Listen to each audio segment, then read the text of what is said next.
Hola, buenos días, ministros. Quería empezar preguntándoles por el viaje del ministro de Economía, Carlos Cuerpo, a Washington para reunirse con el secretario de Estado del Tesoro. ¿Creen que ese encuentro va a calmar un poco los recelos que ha levantado el viaje del presidente a China? Luego, a la ministra portavoz quería preguntarle por esas informaciones sobre lo sucedido en el parador de Teruel. A pesar de que Paradores en un comunicado ha desmentido que se produjeran daños, el Partido Popular insiste en pedirle que aclare si usted conocía lo que dicen que sucedió aquella noche. Y acabamos de conocer los datos del CIS. Quería preguntarles una valoración de esa fuerte subida de Vox en plena tormenta de aranceles anunciados por la administración Donald Trump. ¿Qué valoración hacen de esa subida de Vox, que es un aliado de Donald Trump? Y aprovechando que está el ministro Bustinduy, bueno, pues una valoración porque este CIS le sitúa como el segundo ministro más valorado del Gobierno. Y para acabar, en los últimos días se ha publicado que están estudiando aprobar antes de verano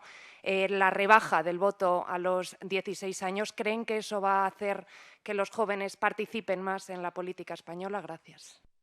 Bueno, es verdad que sobre la propia encuesta del CIS no hemos tenido tampoco tiempo para conocer de una manera más pormenorizada los detalles de dicha encuesta y, hombre, simplemente sí que les puedo trasladar que siempre es preocupante que la ultraderecha también en este país digamos, alcance datos más elevados o, desde luego, tenga un mayor protagonismo y, especialmente y fundamentalmente, cuando a veces señalamos también a las personas más jóvenes. Sobre la rebaja del voto que usted preguntaba, no se ha visto esta cuestión en ningún órgano colegiado del Consejo de Ministros, en ningún caso. Y esto quiero también dejarlo muy claro. Y sobre la visita del ministro Cuerpo, pues es una visita que se realiza si me permiten, bajo el paraguas de la más absoluta normalidad. De hecho, esta visita estaba cerrada antes incluso de la visita del presidente del Gobierno a Vietnam y a China. Y es una reunión que va a tener el ministro Cuerpo con su homólogo y con otros miembros también en Washington.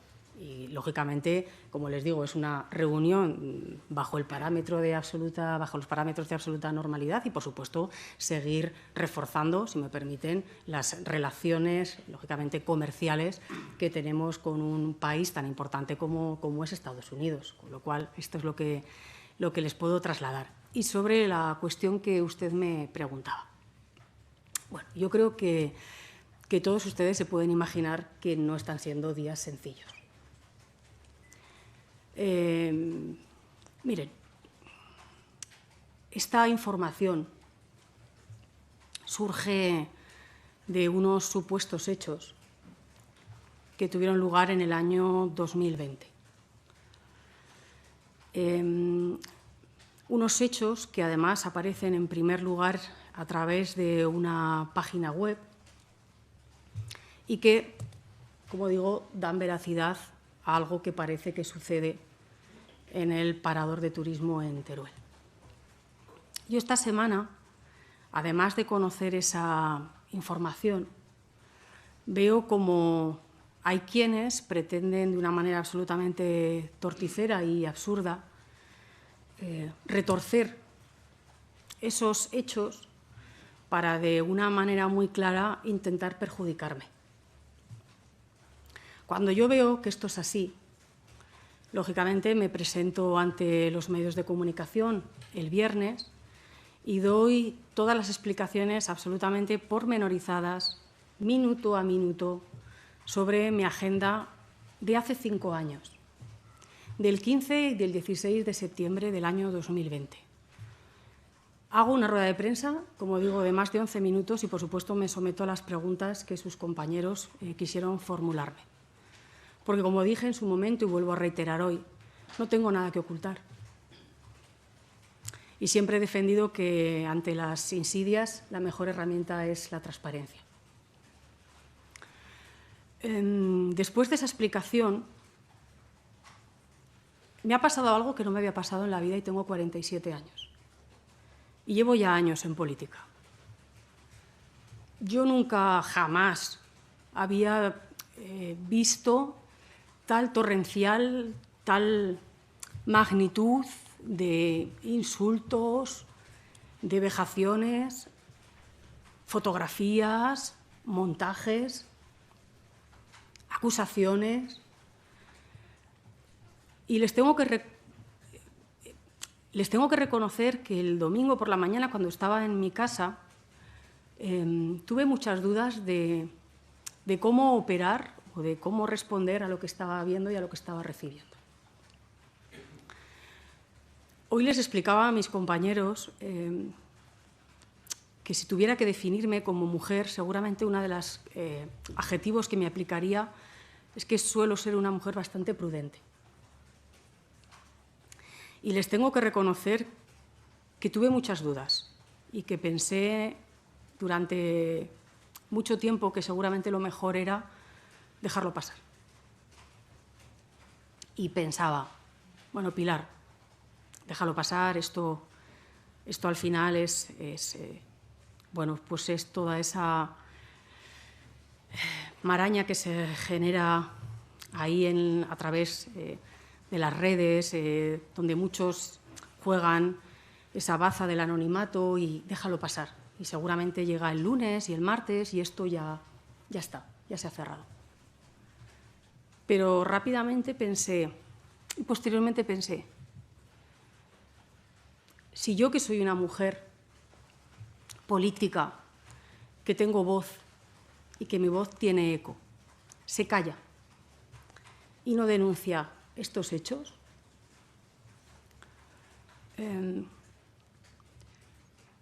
¿qué mensaje les estoy trasladando, sobre todo a esas mujeres y a esas niñas que son víctimas de insultos, de vejaciones, de descalificaciones y que no tienen la fuerza de la voz que yo puedo tener?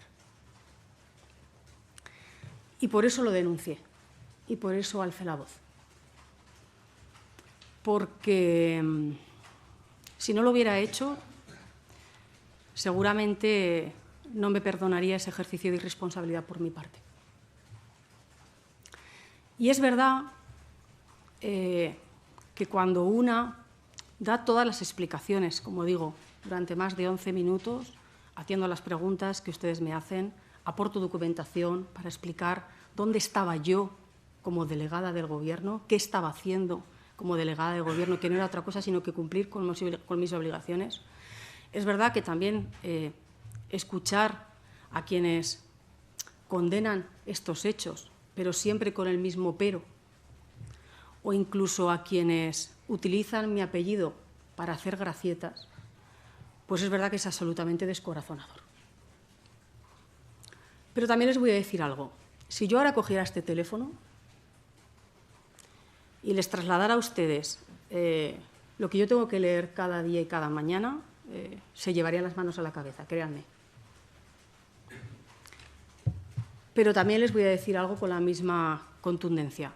Han sido muchos más, y además más reales, de personas con nombres y apellidos y DNI, los que me han trasladado no solo las muestras de cariño, sino especialmente que han alzado la voz también para condenar sin peros lo que estaba sucediendo. Y yo me quiero quedar también con eso, porque claramente esa es la sociedad a la que representamos y a la que tenemos que seguir consolidando. Esa sociedad donde cada vez más somos más hombres y más mujeres las que decimos que ya basta, que ya basta, que es imperdonable que a las mujeres, especialmente a las mujeres, se nos siga insultando y se nos sigan cuestionando cada día. Y que además lo hagan fundamentalmente tras la impunidad, como les digo, y el anonimato de tantos bots que todas nos tenemos que encontrar. Y, por tanto, como les digo, prefiero quedarme con esa cara positiva de una avalancha, es verdad, de muestras de cariño y sobre todo de rechazo hacia este tipo de actitudes. Porque al final, la clase política también somos un ejemplo para los ciudadanos de este país. Y especialmente los más jóvenes, especialmente ellas, tienen que ver cómo otras mujeres que ahora mismo tenemos responsabilidad, en este caso responsabilidad política, alzamos la voz Rechazamos estas conductas y decimos lo que yo dije además a través de mis redes sociales, que cabeza alta y ni un paso atrás. Hola, buenas tardes. Ministra portavoz, por puntualizar, más allá de cómo se ha sentido usted con todo este asunto que ha denunciado aquí, recuperar la pregunta de mi compañera y para dejarlo claro, si niega cualquier conocimiento de lo que supuestamente ocurrió allí en el Parador y que hoy desde la oposición insisten en decir que usted está tapando algo, para que lo puntualice. Y sobre la pregunta que usted me hacía, sí, rotundamente. Es que desconozco por completo que sucedieran esos hechos que algunos dicen que han sucedido. Porque es que además aquí una de las cosas más graves que estamos viendo es que se genera una noticia que no está contrastada por ningún lado. Claro, o aún les diré más, hay un comunicado oficial de paradores del Estado negando categóricamente que se produjeran esos supuestos desperfectos o destrozos que esa noticia aludía. Ustedes lo han podido ver. Pero vamos a ver, por favor, estamos hablando del año 2020, de un momento en el que estábamos en pandemia.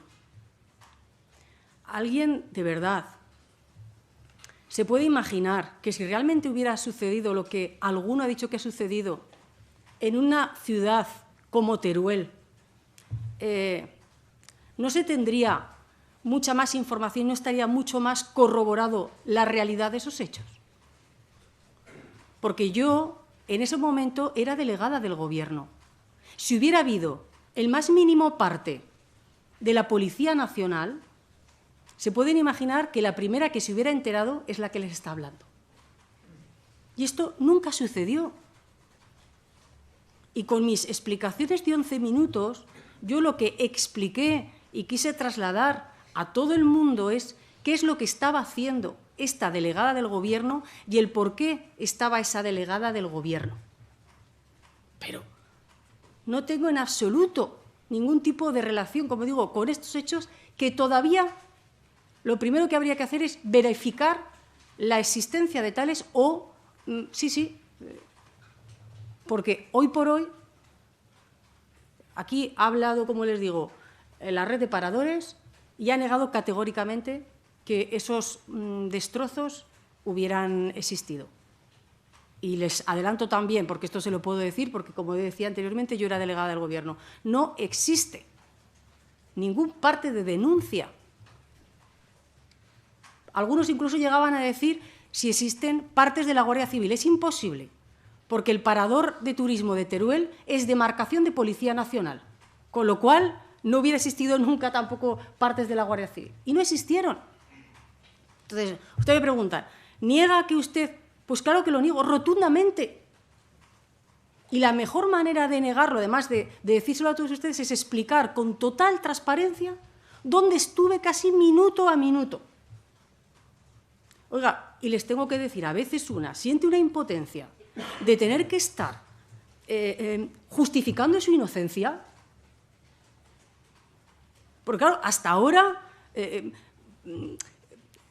uno, en todo caso, cuando era declarado culpable, tenía que defenderse, pero es que ahora, ¿qué sucede en esta sociedad cuando unos dan pábulo a una noticia que a lo mejor es una falsa noticia o una falsa información o que no se ha contrastado que esa información sea veraz? ¿Qué sucede cuando de repente a raíz de esa noticia falsa se pretende retorcer de tal manera que lo que busquen es, de una manera clara, hacer daño, en este caso, a una política como la que les está hablando, que, por cierto, además de ser ministra, tiene alguna otra responsabilidad en un territorio? ¿Qué herramientas tengo yo para defenderme? Pues la que utilicé el viernes de la semana pasada. Explicar hasta cada mínimo detalle de dónde estuve, incluso aportando hasta el pago de la factura de la habitación que yo utilicé y el por qué solamente en 1 año y medio como delegada del Gobierno dormí allí en Teruel. porque tenía obligaciones como delegada del Gobierno, estar a las 11 de la noche en Teruel y estar al día siguiente a las 9 de la mañana? Pues parece que el sentido común y la lógica te lleve a que duermas allí. Bueno, pues todo eso hay quienes han pretendido retorcerlo de una manera clara para perjudicarme. Y yo le dije, y lo vuelvo a repetir, no tengo nada que ocultar, ni nada que esconder. Y transparencia máxima. Pero claro, yo aquí también, de verdad, lanzo una pregunta sobre cómo tenemos que reaccionar, cómo hay que responder cuando a veces te están formulando preguntas o cuestiones. Primero, que yo no sé qué, en fin, que no sé qué información, en fin, cómo tiene que responder una o uno cuando le pregunten sobre algo que no sabemos si es verdadero. Yo, desde luego, ante bulos y ante informaciones que, desde luego, estén contrastadas y se me pregunte, siempre responderé con la misma actitud de absoluta transparencia.